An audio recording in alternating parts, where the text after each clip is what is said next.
Bueno, concluimos el tema integrales impropias con un ejemplo de este último caso, el último de los 6 casos, el 2C, el cual plantea que para calcular integrales de funciones continuas en todo el eje real, ¿cierto? Desde menos infinito hasta infinito, ¿cierto? Debe uno primero identificar un valor cualquiera, preferiblemente el que marque la simetría de la función al graficar en el plano cartesiano, ¿cierto? Y luego con ese valor se plantear estas dos integrales que, como pueden ver y reconocer, pertenecen al caso, respectivamente, este el caso 2b y este el caso 2a. ¿Cierto? Entonces, una integral del caso 2c no es otra cosa más sino partirla en los dos casos anteriores, e incluso, como veremos ahorita, se puede trabajar de manera simultánea tanto la una como la otra para ir al final llegando a la conclusión. El ejercicio con el que vamos a concluir este tema es calcular la integral desde menos infinito hasta infinito de dx sobre Euler a la x más Euler a la menos x. Como es costumbre, ya sabe uno, ¿cierto? Lo primero que debe hacer es una gráfica del integrando, ¿cierto? De la función f dada. ¿Listo? De tal manera que, bueno, aquí al graficarla vamos a obtener una famosa curva llamada campana de Gauss. Las campanas de Gauss tienen, como ustedes pueden apreciar, simetría respecto a un eje vertical. En este caso el eje preciso coincide con el eje Y, o la recta x igual a 0, ¿cierto? X igual a 0. La curva se acuesta hacia la izquierda en la medida que x tiende a menos infinito, y la curva se acuesta hacia la derecha en la medida que x tiende a más infinito. En probabilidad, a este tipo de funciones, siempre y cuando satisfagan tres condiciones, se les llama o se les denomina distribuciones de probabilidad o funciones de densidad de probabilidad. Hay probabilidades discretas y probabilidades continuas. Las discretas se caracterizan por tener sumatorias. Esta sería una distribución continua, por lo que aparecen con integrales.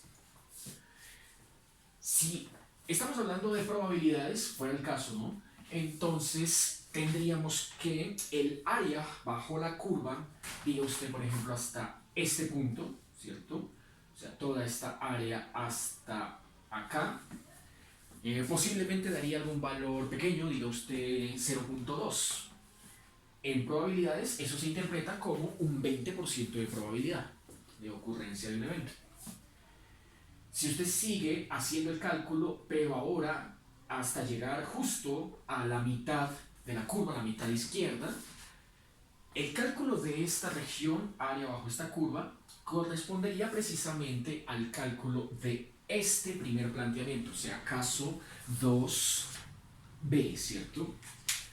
Lado izquierdo, sector izquierdo. Bueno, pues si fuera una función de densidad de probabilidad, eso daría 50%, ¿cierto? Si usted continúa aquí hacia el lado derecho, entonces, por decir algo, al llegar acá ya daría como un 70% o un poco más, y al concluir el área total bajo la curva, pues daría el otro 50% que le falta. El lado derecho entonces ya pertenece al resultado proporcionado por la segunda integral aquí a la derecha de la definición.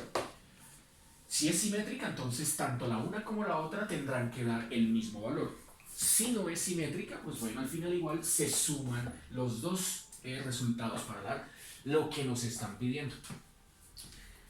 Bueno, entonces, como aquí ven, el valor C adecuadamente elegido, y salta a la vista el porqué, ¿cierto? Es precisamente C igual a 0, el eje Y, el eje de simetría de esa función. Entonces con ese c igual a 0, así como pude haber escogido cualquier otro número, bueno, comienzo a resolver como ya es costumbre, siguiendo los 3 pasos. Recuerden paso 1 la primitiva, paso 2 el cálculo de la integral definida por teorema fundamental, ¿cierto? Y el paso 3 el cálculo del límite. Entonces, para proceder con el cálculo de la primitiva, ¿cierto? Paso 1, voy a plantear la integral de dx sobre Euler a la x más Euler a la menos x. Notes entonces que para resolver esta integral, o este tipo de integrales en donde aparecen Euler con argumento positivo y negativo en el mismo integrando, ¿cierto? Vale la pena hacer un cambio de tal manera que quede, que desaparezca uno de los dos, ¿cierto? O bien sea desaparezca el argumento positivo o bien sea desaparezca el argumento negativo. Pero al hacer al efectuar este truco que a continuación voy a mostrarles, pues quedará con Euler a la x al cuadrado. Entonces aumentaría el grado, ¿cierto?, del Euler. Claro que para efectos prácticos, como veremos, eso no es un problema, por el contrario, es un buen síntoma. Entonces, la clave entonces está en decidir con cuál de los dos quiere usted hacer el producto por una unidad adecuadamente pensada. Escojamos, por ejemplo, el Euler positivo para que desaparezca el negativo. Entonces, multiplicando y dividiendo entre Euler a la x, este integrando queda planteado ahora como, ahora es Euler a la x por dx sobre, bueno, ahí tocaría hacer distributiva, ¿cierto? Multiplicar este con este y este con este, ¿cierto? Euler con el mismo queda Euler a la x al cuadrado. Se puede escribir así o se puede poner como Euler a la 2x, ¿cierto? Es potencia una potencia, se multiplicarían los exponentes. Por otro lado, al multiplicar el Euler al exponente menos x con el Euler exponente más x, daría Euler a la 0. Y Euler a la 0 da la unidad. Bueno, entonces, fíjense lo siguiente. Si tal vez uno quisiera plantear esta opción, si uno quisiera hacer una sustitución simple con w igual a el denominador, Euler a la 2x más 1, ¿cierto? Sería una alternativa bastante intuitiva. Miren lo que pasa. Quedaría dw igual a, aquí el diferencial ella misma, ¿cierto? El argumento se le saca el diferencial, o sea, queda 2dx. Y al despejar el Euler a la 2x con el dx, pues tocaría mandar solo este 2 al otro lado a dividir. Mediante esa sustitución simple, uno dice, bueno, abajo no hay problema. Se cambiaría por w. Pero el problema está acá. Y es que este Euler a la 2x de x no es este mismo Euler a la x de x. Si bien este que está en azul es una potencia cuadrática del Euler, este que está en negro es el original, ¿cierto? El que tiene que dar y es una potencia a la 1. Por lo tanto, esta idea no sirve. Si sirviera, pues nada, aquí quedaría en el numerador dw medios, en el denominador w, y al integrar saldría un logaritmo. Y ya estuvo, ¿no? Bueno, aquí toca hacer un cambio variable también bastante sencillo, ¿cierto?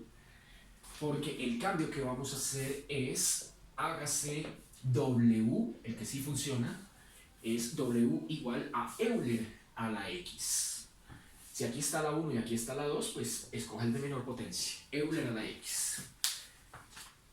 Calcule el diferencial, obténgalo como dw a este lado y aquí Euler a la x el mismo por dx. Ahora sí salió el numerador que tiene que salir, Euler a la x por dx. Mediante este cambio, ¿cierto? Entonces la integral va a quedar escrita como, en vez de Euler x de x, se escribe el de w, y abajo, en vez de Euler a la x al cuadrado, se pone w al cuadrado. Pues esa integral que acabó de salirnos ahí es una integral inmediata. Esta integral es precisamente el arco tangente de la función w. Como esa función w corresponde en términos de x al Euler a la x, ¿cierto? Entonces vamos a escribir esa primitiva como arco tangente de Euler a la x.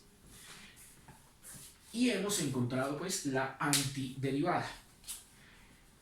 Procedemos entonces al paso 2. Bueno, para el paso 2, lo que voy a hacer a continuación es trabajar simultáneamente los límites, las integrales, ¿cierto? La una con los límites u minúscula hasta c valiendo 0, y la otra con c valiendo 0 hasta u mayúscula. ¿Para qué? Para aplicarle el teorema fundamental del cálculo. Entonces, en simultánea, veamos qué obtenemos. Aquí quedaría la integral, dice esta primera de acá, que va desde u minúscula hasta el valor c, que ya sabemos es 0. ¿De quién? Por supuesto de la función original. Que tome esta forma o tome esta forma, ya saben, es lo mismo, uno acostumbra a escribir la original, de x sobre Euler positivo más Euler negativo. La otra, ¿cómo quedaría la otra integral? El planteamiento para la otra sería desde c, que vale 0, hasta u mayúscula, límite superior, del mismo integrando, de x sobre Euler positivo más Euler negativo. Como la primitiva es la misma para ambas, ¿cierto? Lo que va a cambiar es la evaluación de los límites. Por teorema fundamental del cálculo, entonces esta va a quedar arco tangente de Euler a la x sobre no sino evaluado desde u hasta 0. La otra va a quedar arco tangente de Euler a la x evaluada desde 0 hasta u mayúscula. Por teorema fundamental, esta queda arco tangente de Euler a la 0 menos arco tangente de Euler a la u. Esta en cambio queda arco tangente de Euler a la u mayúscula menos arco tangente de Euler a la 0. Bueno, ¿cómo? Euler a la 0, esto es igual a 1, Euler a la 0 es igual a 1, entonces uno se devolvería por allá a grado décimo cuando tenía que resolver ecuaciones trigonométricas. Nótese que es el mismo resultado, así que esta operación que voy a plantear acá me sirve para ambas. Podemos hacerla acá. Diríamos que plantear una ecuación trigonométrica de la forma arco tangente de 1 igual a un ángulo teta, que es el que estoy buscando, ¿cierto? El resultado, la cotangente de 1, equivale o es equivalente, ¿cierto?, a plantear la ecuación trigonométrica tangente de teta igual a 1.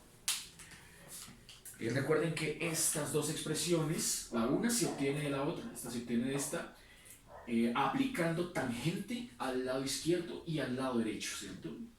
Tangente a cotangente o viceversa da 1 el argumento, y aquí tangente del ángulo queda planteado. Entonces uno graficaba esto, ¿cierto? Y buscaba, el más cercano al 0, ¿cierto?, cuál ángulo al evaluar la tangente en ese ángulo da como resultado la unidad, ¿cierto? Y uno encontraba que ese ángulo era igual a 45 grados. Ya saben que aquí se usa es en radianes. Entonces tendremos que arco tangente de 1 es pi cuartos, ¿cierto? La calculadora lo que hace es tomar el valor de pi, 3.14159, y dividirlo entre 4, de ahí le bota el decimal, ¿cierto? Pues para cuando la tiene en radianes, pi cuartos menos arco tangente de Euler a la U minúscula. Y aquí abajo le queda arco tangente de Euler a la U mayúscula menos pi cuartos.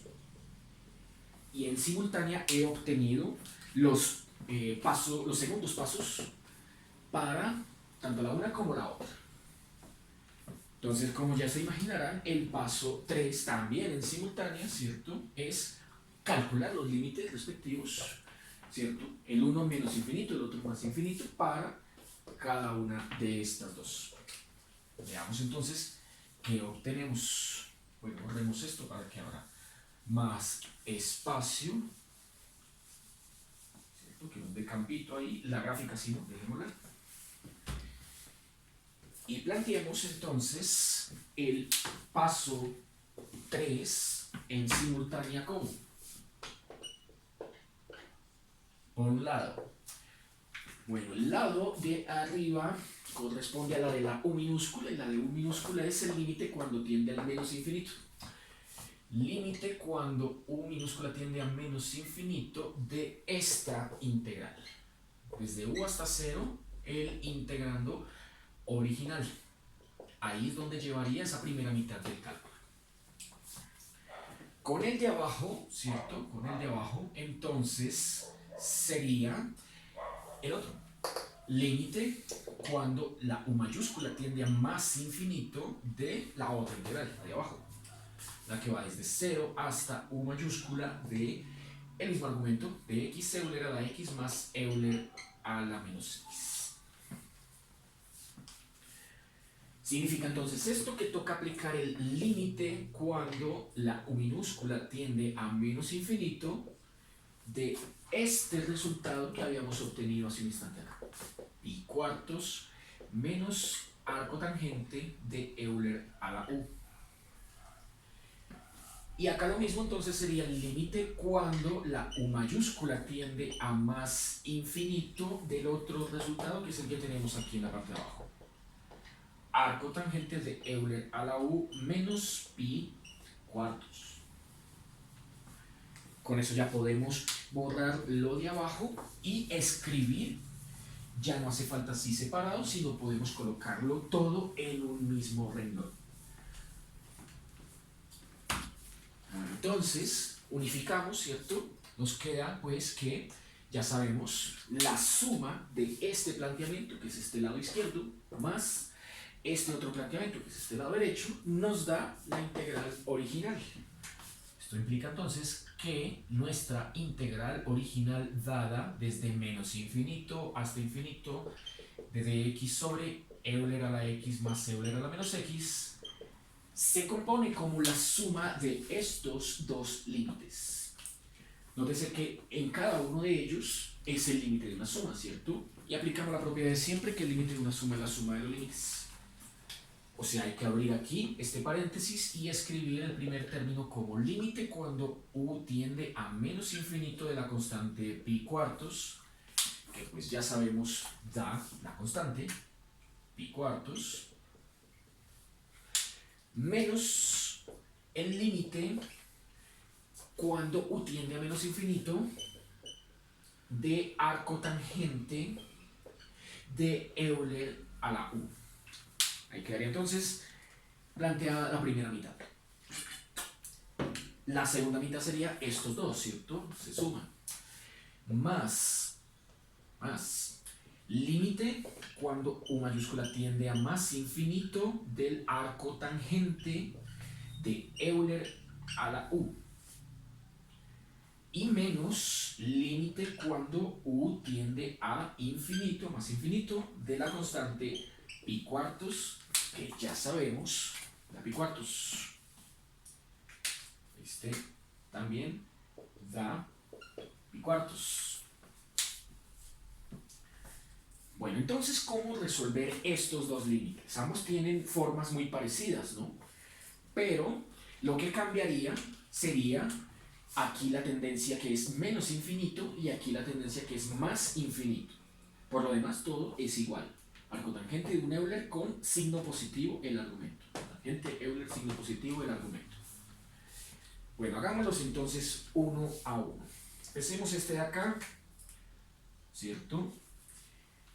Vamos a resolverlo como el límite de una función igual a la función del límite evaluado en el argumento, ¿cierto? Como si fuera una función compuesta, y lo es. Esta expresión, arcotangente de Euler, es una expresión compuesta, ¿cierto? Donde arcotangente es una función, Euler es otra función y el argumento es u.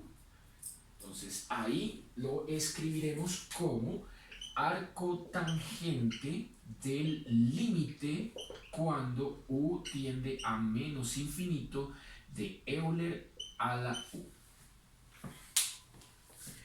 Para la otra haremos exactamente lo mismo. Arcotangente del límite cuando u mayúscula tiende a infinito de Euler a la u. Bueno, este resultado lo podemos obtener directamente de las fórmulas que vimos la clase anterior, ¿cierto? Entonces, ¿cuáles eran esas fórmulas que vimos la clase anterior? Esas yo las tenía escritas aquí en la parte superior, volvámoslas a escribir aquí en la parte inferior. Decían que si n es mayor o igual que 0 y k es una constante estrictamente positiva, entonces, por un lado, el límite cuando x tiende a menos infinito de Euler a la kx, x a la n, daba 0. Y por otro lado, el límite cuando x tiende a más infinito de Euler a la menos kx por x a la n también daba 0. Bueno, entonces, este primer límite que vemos acá se acomoda perfectamente a esta primera situación. Ahí lo que encontraríamos es que el n vale 0, por eso x a la 0 da 1 y el 1 aquí no se muestra. Esta constante k es igual a 1, ¿cierto? Efectivamente es mayor que 0. Y el valor de tendencia es efectivamente menos infinito, como lo propone acá. Entonces no hay problema, este límite de acá da 0. Por lo tanto, entonces lo que sigue es calcular aquí, ¿cierto?, el arcotangente de 0. En cambio, para el otro sí hay un problema porque no se acomoda a ninguna de las dos. Nótese que si se acomodara alguna de las dos, implicaría que o el argumento o la tendencia, alguna de las dos, tiene que llevar signo menos. Nótese que tienen que sí o sí ser de signos opuestos. Aquí va menos, aquí va más. Aquí va más, aquí va menos. Pero si ambos son del mismo signo, en este caso ambos son positivos, pues no funciona ninguna de estas dos reglas generales. Entonces, ¿cómo resolver ese límite? Ahí toca resolver ese límite por una tendencia al infinito. Pues recuerden que la gráfica, ¿cierto?, de Euler a la u, entonces la función aquí sería Euler a la u y el argumento sería la variable u, ¿cierto? Pues se comporta así, es monótonamente creciente. Nótese que aquí hacia la izquierda, en el menos infinito, pues se acuesta y daría 0. Pero como es hacia la derecha, hacia el más infinito, la curva se abre, también tendiendo a más infinito. Entonces, no hay más que agregar, sino plantear esto como una tendencia más infinito. Luego nos quedaría entonces una expresión de la forma arco tangente de una indeterminación. Aquí es la función arcotangente de un cero. Y aquí es la función arcotangente de una indeterminación. ¿Listo? ¿Cómo entonces resolver estas dos ecuaciones trigonométricas? ¿Cierto? Hay que convertirlo entonces en ecuación trigonométrica. Bueno, para convertirlo en ecuación trigonométrica planteamos lo que hace un instante hice como por acá, ¿cierto? Tanto para la una como para la otra. Hagamos la una aquí a la izquierda y la otra allá a la derecha. Entonces, plantear arco tangente de 0 igual a un ángulo, ¿cierto? Equivale a plantear tangente de ese ángulo igual a 0. Tanto la calculadora como la gráfica votan que tangente de 90 grados es lo que da tangente de 0, perdón, es lo que da 0. Vamos con la otra. Arco tangente de una indeterminación debería originarse desde la tangente de un ángulo que da como resultado esa indeterminación. Entonces, tanto la gráfica como la ecuación, ¿cierto?, conducen a que, como la ecuación como la calculadora, conducen a que cuando uno evalúa en la calculadora tangente de 90, ¿cierto?, tangente de 90 da indeterminado. Por lo tanto, aquí ya tenemos esos dos valores. Concluimos entonces que aquí teníamos planteado arco tangente de 0 y ese ángulo es precisamente 0, entonces este límite al final va a dar 0. Y aquí, como teníamos arco tangente de una indeterminación, ¿cierto?, positiva, ese resultado, el ángulo que produce esa indeterminación, es pi medios en la tangente.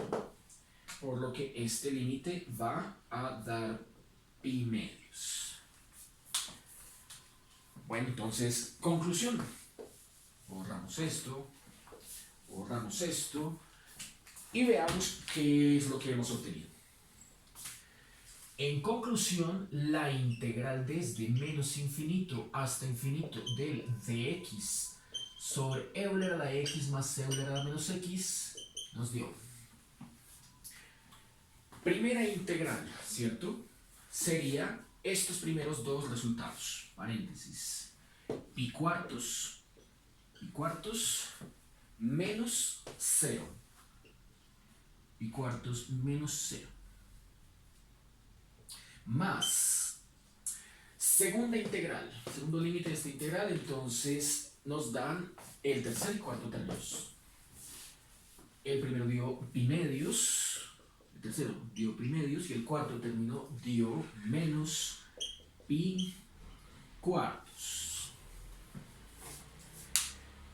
¿Qué se obtiene del primer paréntesis? Del primer paréntesis se obtiene pi cuartos.